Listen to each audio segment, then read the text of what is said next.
Hello and welcome to the Watchdog Wire weekly report, where I try to do a quick rundown of things that I covered in the last week on the Watchdog Wire. It's good for me to recollect my memory, but also to put it all together in one place. So, there are 6 items that I want to talk about today that were covered in the last week. There's more stuff that I covered on the Watchdog Wire, but these are the 6 that I want to cover. And right after this, I'll be releasing a report on the Eastgate Mall. So I'll cover that, I guess, next week in the summary. But welcome to the Watchdog Wire weekly report. And let's get right into the items that I want to cover today. There's 6 items.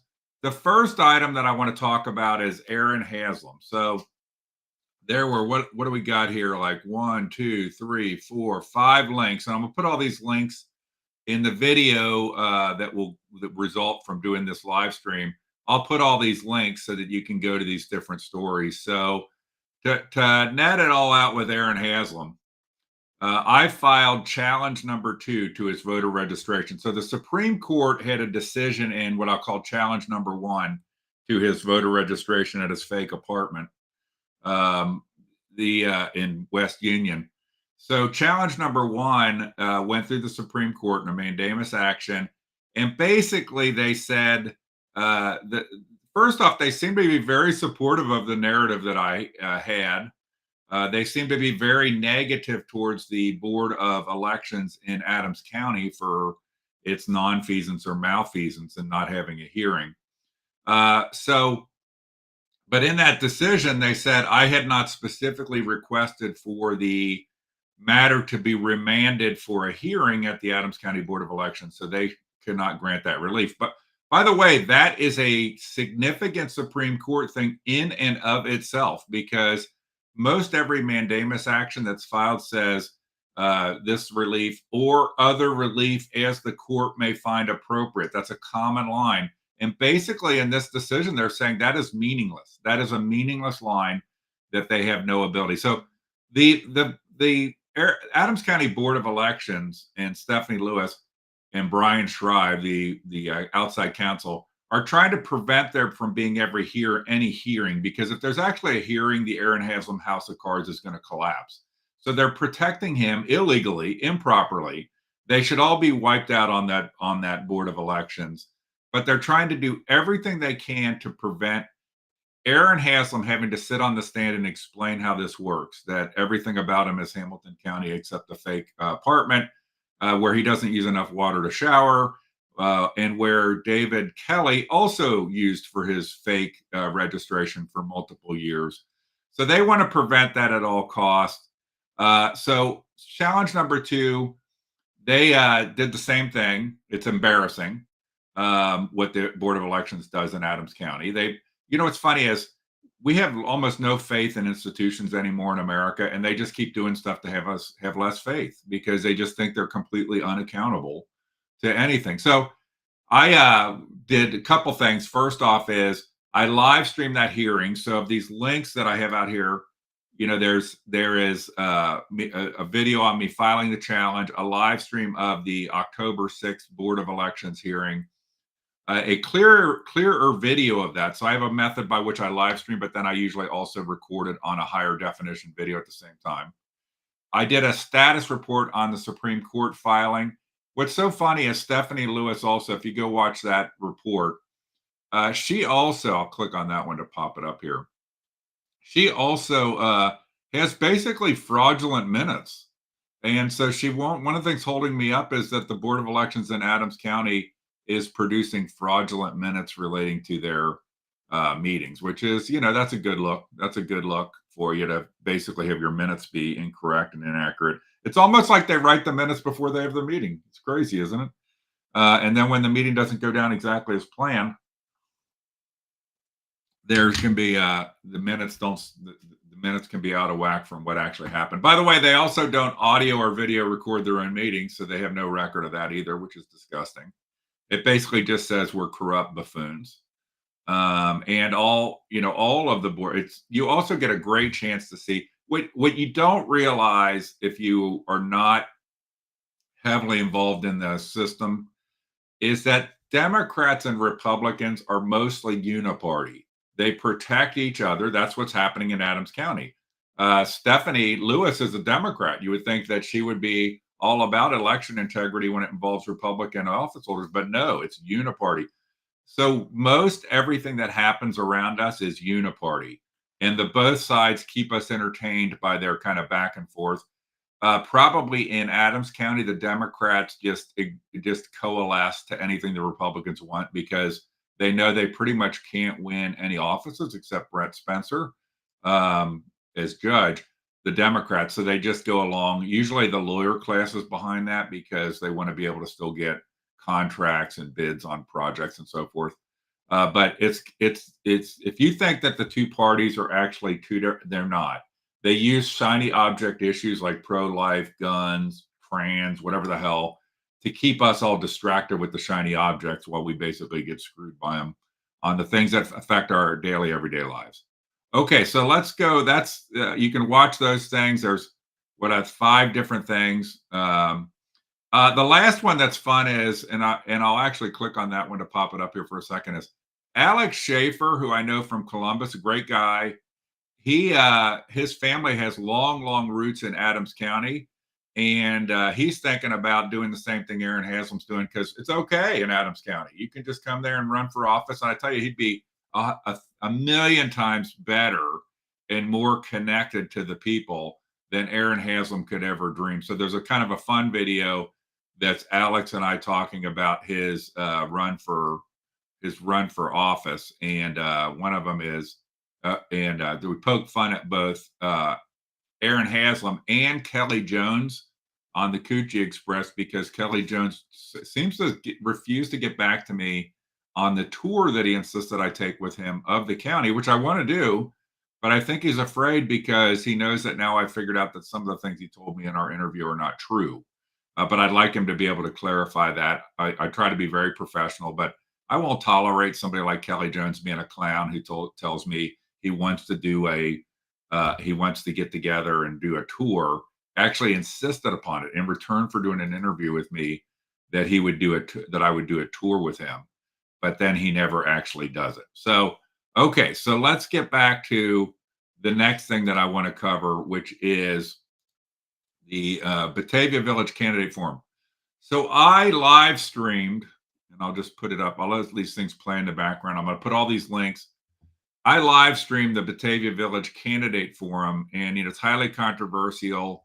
There were a couple of them that were not terrible, but these people, okay, so I know people might watch this that aren't familiar with Batavia Village, but Batavia Village is in Clermont County, and it's got a beautiful boulevard. It has this beautiful boulevard. Here, I'm going to get up where you can see. Okay, it has this beautiful boulevard, and but nothing on it. There's nothing to do. There's the Grandma's Pizza and the old style UDF, and there's nothing to do.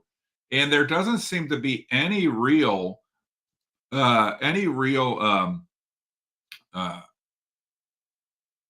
understanding of how you get development. It's not that hard. There's 4 key things. One is you got to have better housing that's available for people that have disposable income. By the way, when I say better housing, I'm saying like $300,000-$400,000 housing, not like mansion houses and stuff. But better housing for regular people that have disposable income. To have a walkable location, you need to have a good percentage of the potential clientele be within walking distance. So housing is within walking distance.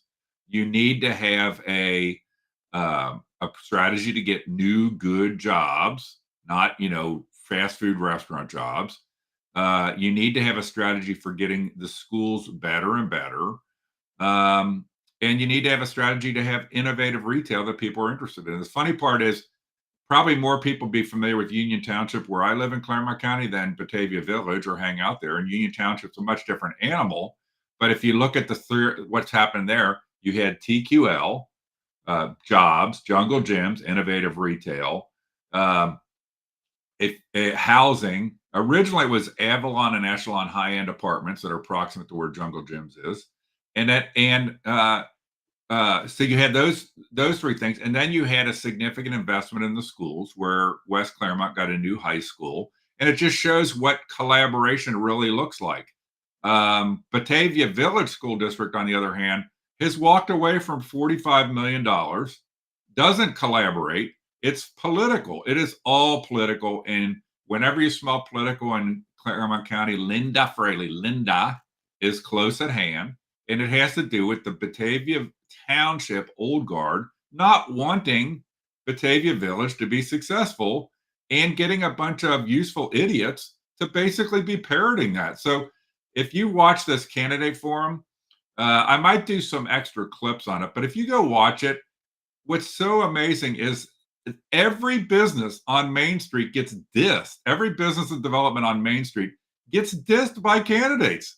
Okay, so there's a vape shop. Okay, maybe not the best thing, but better than freaking nothing. Better than an empty. The building where the vape shop is was vacant for years. In 2018, I used it as a campaign headquarters when I ran in the primary against Linda Fraley. I paid almost nothing, and it was just a dump vacant building. Now there's well, that got dissed as an undesirable business. The Bean and Brew, which is a nice place, it got dissed as getting unfair preferential treatment, which it doesn't. Okay, so it got dissed. The apartment buildings, the $100 million in apartment buildings that are going in where they got dissed. Basically, and we don't want any developers from New York to come here. If any developers, so if Donald Trump wants to come to Batavia Village, they don't want him.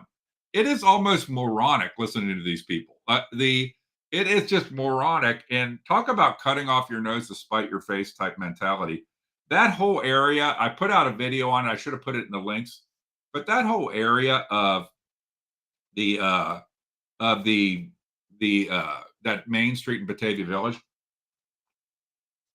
it should be like a mini Loveland. It should be a place that people see as desirable to go to and interesting to go to, not what I would refer to it as a North Korean village, which is a beautiful boulevard with nothing there. So you can watch the Batavia Village Candidate Forum as well. I'm still waiting for Albright and Joe Pat Fisher to get back to me on letting me interview them on the Batavia Village direction, and then letting them interview me on anything they want to ask me. But they're gutless cowards. So it's so funny. William Albright goes around in a scary truck, scaring thing, tormenting kids, chasing business owners like a lunatic in the streets.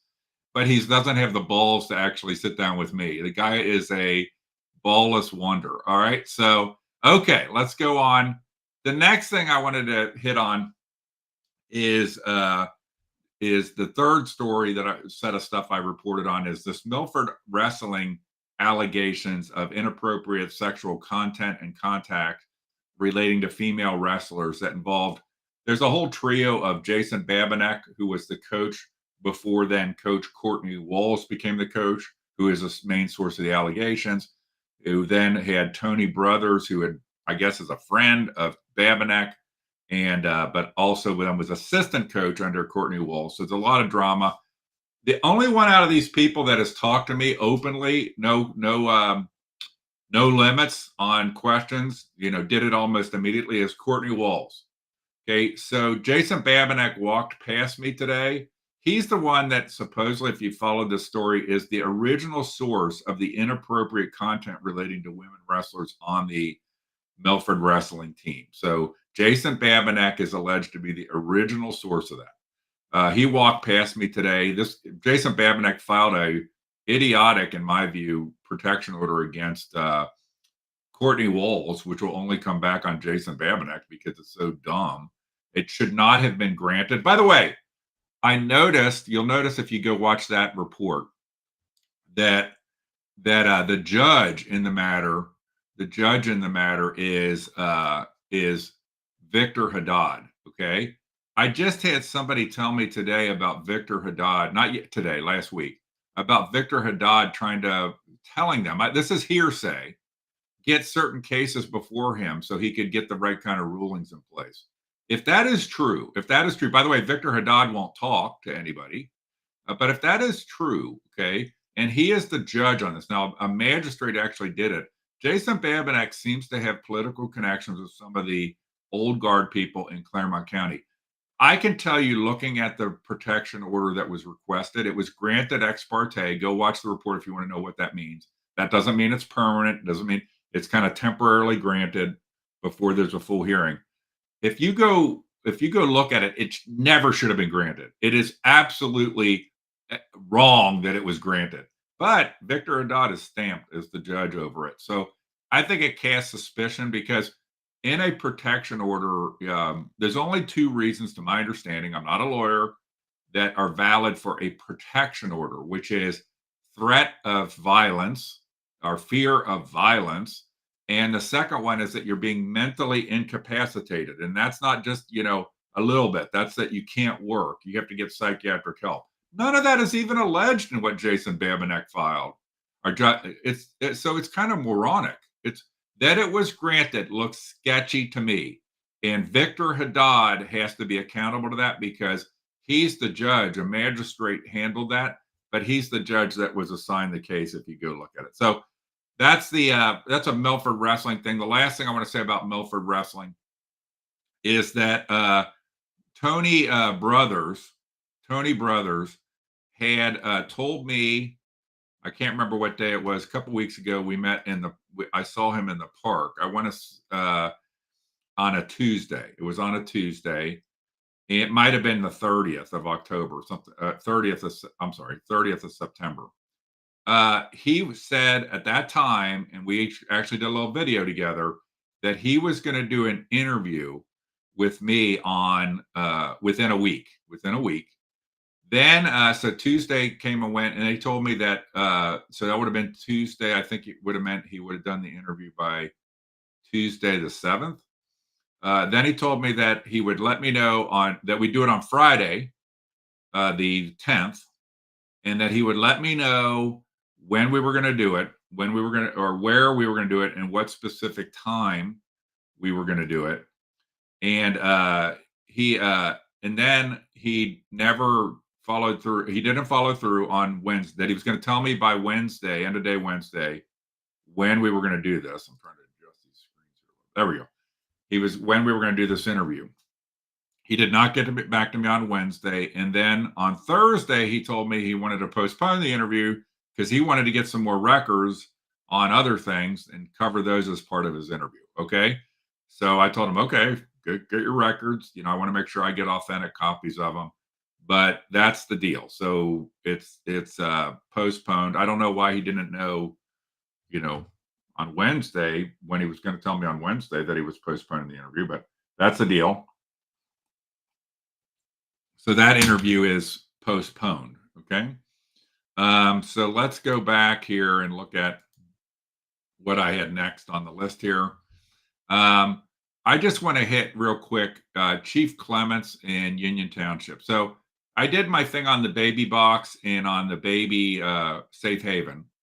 And what I found was 2 out of 3 locations did not even have the proper state paperwork on hand at the locations. The fire department in Union Township, the one I went to, had they're the only one that had any paperwork, and they had the old paperwork. And the police station in Union Township and the sheriff's office did not have paperwork at all for safe haven. So if somebody would have come in trying to surrender a baby, they didn't have the state mandated paperwork. By the way, the stuff's optional for somebody to do, but there's like a health history form a woman can fill out or a man can fill out. So any event, I went to this baby box where you can get to the paperwork right in the box. By the way, the Union Township police department now has the proper paperwork. You're seeing that right now in the video. But I went to the baby box. Let me pop ahead here. And the material is there, and they had the wrong version. Now, why is that big deal? I had a call with the fire chief, Austin Clements, and he told me they had changed the paperwork. Now, just remember this guy, it doesn't take long to talk with him to realize he's out of his element. He was a DEI hire by Michael Logue and Joe Dills because they're buds with him. He did not have the requested qualifications to be the fire chief in Union Township, but it helps if you're buds with the people. And frankly, in both cases, and no aspersion on Tony Reese, but in both cases, our police chief in Union Township and our fire chief in Union Township are both DEI hires. They are both DEI hires because, frankly, On the police side, nothing against Tony Reese, but Blankenship should have been the police chief in Union Township, Lieutenant Blankenship. He's much more qualified, less political than Tony Reese. So in both cases, we moved in Union Township in Clermont County to not merit, but basically patronage and cronyism as being how people are getting appointed. All right, what are we up to? Board of Elections embarrassment. So I did a story on the Board of Elections. I'll pop that up so you can see it here in the background in Clermont County. And you come to the realization, my picture has stopped or frozen or something's going on with my picture. So I don't know if you can still see me or not see me or what's going on with it looks like I got hit by a pie in the face or something. And I don't know if you can still, let me do this. I'm gonna take myself off the screen entirely and see what's going on.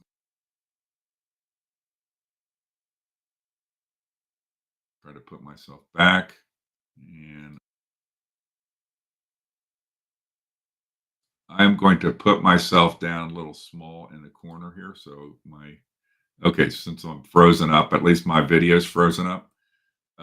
So I did a story on the Board of Elections, and the Board of Elections in Clermont County, Brian Shrive, Slimebag attorney, had told somebody that they needed to spend $30,000 to get election records that I had nothing to do with. It was an anonymous request. So I went and requested the same records because I would litigate it. And so they have produced the records now. It's embarrassing. I didn't even really need or want the records. What I wanted was that Stephanie Height and Brian Shrive would admit that what they had tried to do to the other person of charging them $30,000 for the records was improper and illegal. So that is, that is what that story is about. So I'd encourage you to go watch that story about what happened at the Board of Elections in Clermont County. All right. And then the last thing of the stories I want to hit on is that in Clermont County, there is a set of secret meetings spearheaded by Linda Fraley, that are noticed on a secret meeting board where nobody would know these meetings are even taking place. And they're basically hidden from the public. And one of them is the Clermont County Budget Commission, where you can watch this video of just the humor of hiding where the meeting even is, what floor of the building it's on. And then these people who the funny part is, I don't know why they sit at the table like they're like a junta, and they sit at the table like a junta. And I asked things like, would anybody explain what this commission does? And they refuse. I asked how they would know anything's wrong on these papers that they try to act like they're paying attention to, that you would, and they say, because it's already been reviewed. And I'm like, well, why are you reviewing it now then? If it's already been reviewed, why don't you just say, hey, everybody review it, let's approve it and be done. And so that is, that's what this is about. But it's a series of things that is done by Linda Fraley to hide these meetings. All right. Okay, now we're up to the Clermont Sun. We're up to the Clermont Sun in my frozen picture. Hopefully my audio is still coming through. But in the Clermont Sun, dumbest stories, I'm going to hit on. It's not a. I'm not going to say just a. Well, there's a story on some candidates. They finally have something on candidates. It's kind of a joke. But what the Sun has, and I'll go.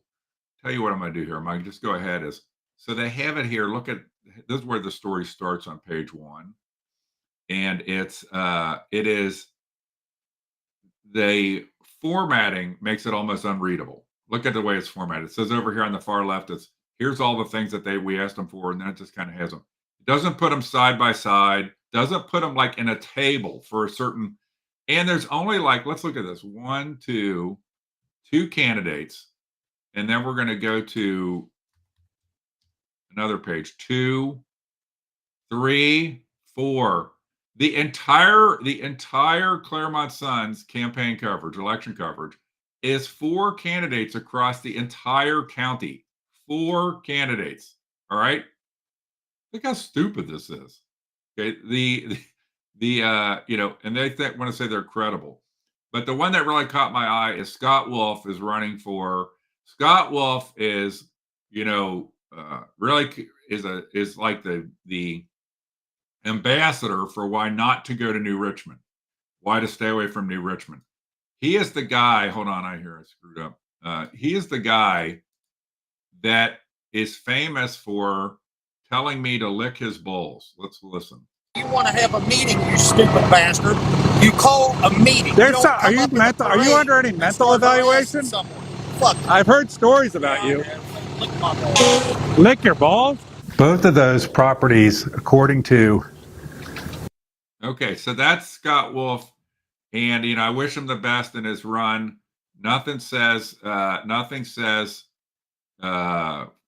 says New Richmond like some lunatic yelling from a fire truck to lick his balls, and that's what Scott Wolf did. This guy really is completely unprofessional, and it all relates to there was a scam involving power getting turned on improperly in New Richmond by the fire department at largely the behest of David Painter. And then a scandal that resulted from that resulted in somebody getting fired that I'm told is going to bring a lawsuit against them, but we will see. There's a lot of codependency in Clermont County government. So that's the one thing, one thing I wanted to highlight. And the only other thing I wanted to highlight related to the idiotic Clermont Sun is they have this, it's National Newspaper Week. So they have a bunch of, nobody locally writes an article about how great the newspaper is, but they put placed content in here of people saying how great the newspaper is. And you got to love this. Like, look here on the left over there. Read all about it. Reports of our death are greatly exaggerated. No, they're not. No, they're not. You're dead. And Megan Alley's picture right below there. Again, just so you know, Jake Dowling, who I'd love to meet, he does a great job on the sports, but her work is absolutely terrible. The local news is absolutely pathetically terrible. Okay, what time we got here? It is just now 9:30, and what else is going to be going on coming up is, there will be a Supreme Court filing imminently. I just got some paperwork, from the Adams County Board of Elections that'll be necessary as part of that. It'll stretch it out. What's so dumb about these Adams County people is, elite is, by doing this, I only focus on Adams County because of Aaron Haslam rigging a trial in Clermont County as a special prosecutor. But now, because of all of this, I have lots of reasons to spend time in Adams County because they keep stretching this out. And the beauty is I'll find more corruption. And you got corruption. I will say to people, if you contact me, I try to be responsive. But if you contact me just saying, call me, I ain't going to call you. Okay. If you contact me with some long ass thing with no evidence, I'm probably not going to call you. Okay. So if you have something where you can share with me some specific evidence of something, not, I get a lot of like, hey, go look into this. Like, no, I'm not just going to randomly go look into something. But I tell you what, if you look at what I follow up on, I'm your best friend if you contact me and you have some specific evidence of something wrong. That's what gets me hooked in, and that's what makes it go deeper. But just call me and then talk for, however long about some story. That's a story's a story. It's hearsay. Okay. You get me some evidence. You give me some evidence to start with, and it's something interesting.